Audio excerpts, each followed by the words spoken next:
Hey everybody, JC here with another TNI toy review, and today we're going to take a look at the new DC Collectibles DC Comics Supervillains 7-inch Ultraman figure.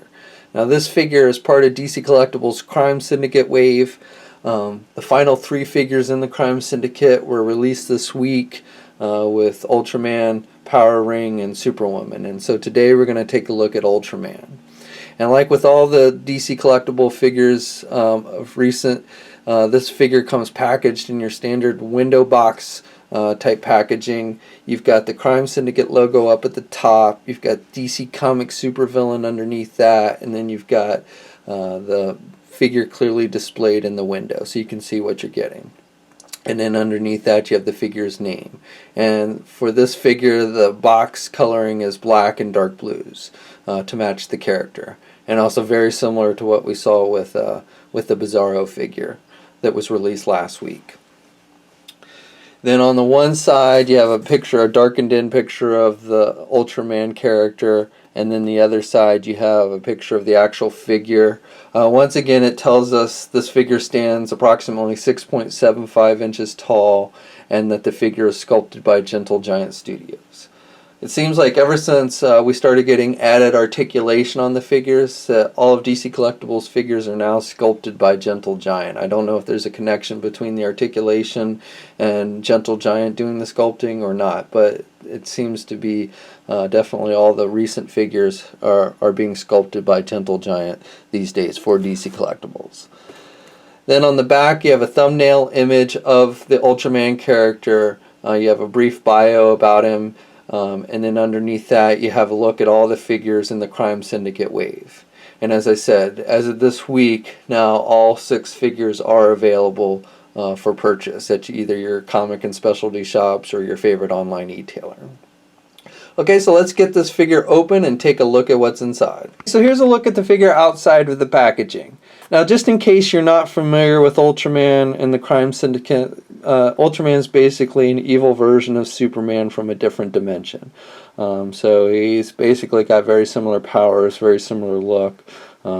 Instead of an S on his chest, he has a U. But for the most part, this is another kind of Superman duplicate.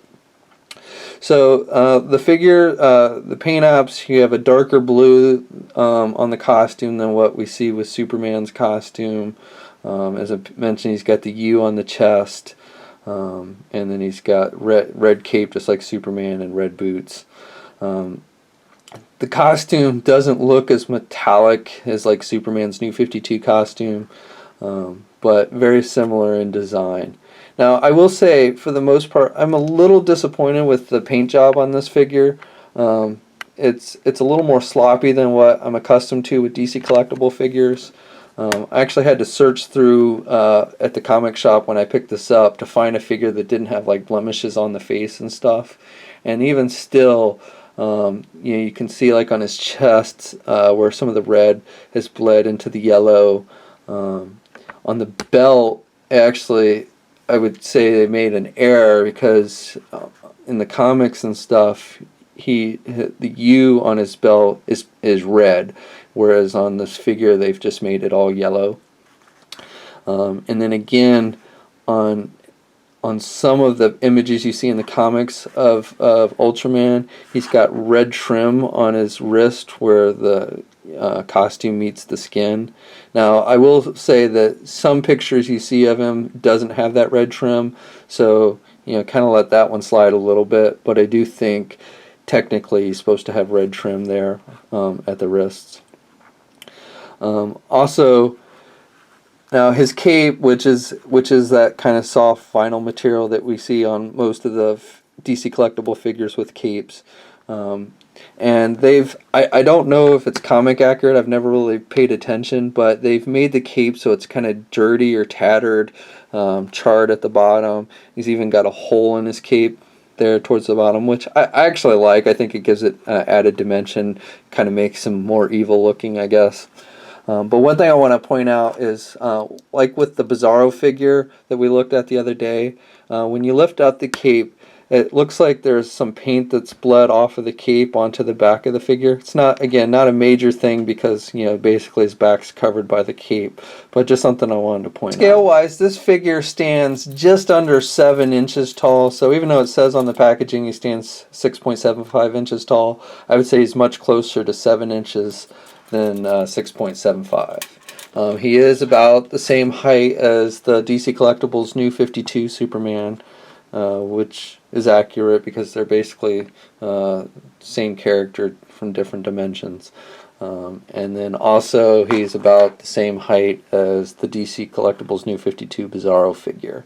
Again, Bizarro may be a little bit taller because his hair sticks up, but for the most part they're the same height. Articulation on this figure is pretty solid. I haven't had any quality control issues with the joints on this figure.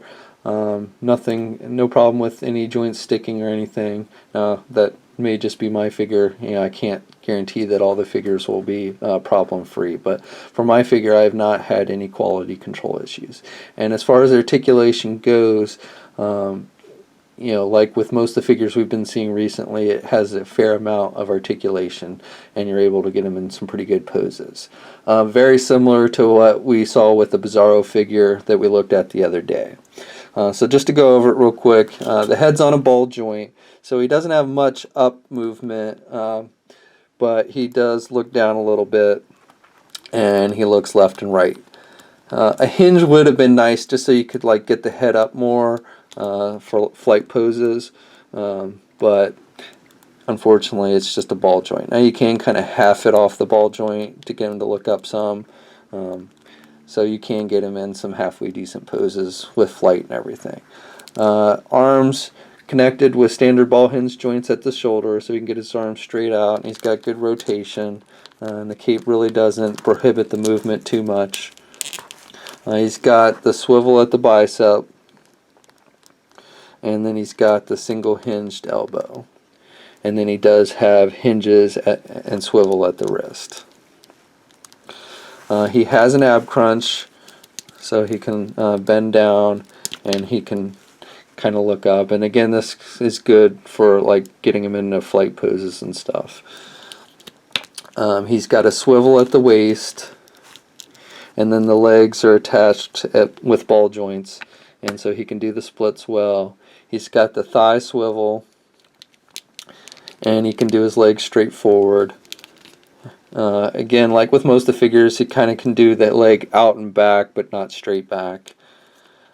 He's got double jointed knees, and then he's got the ankle pivot,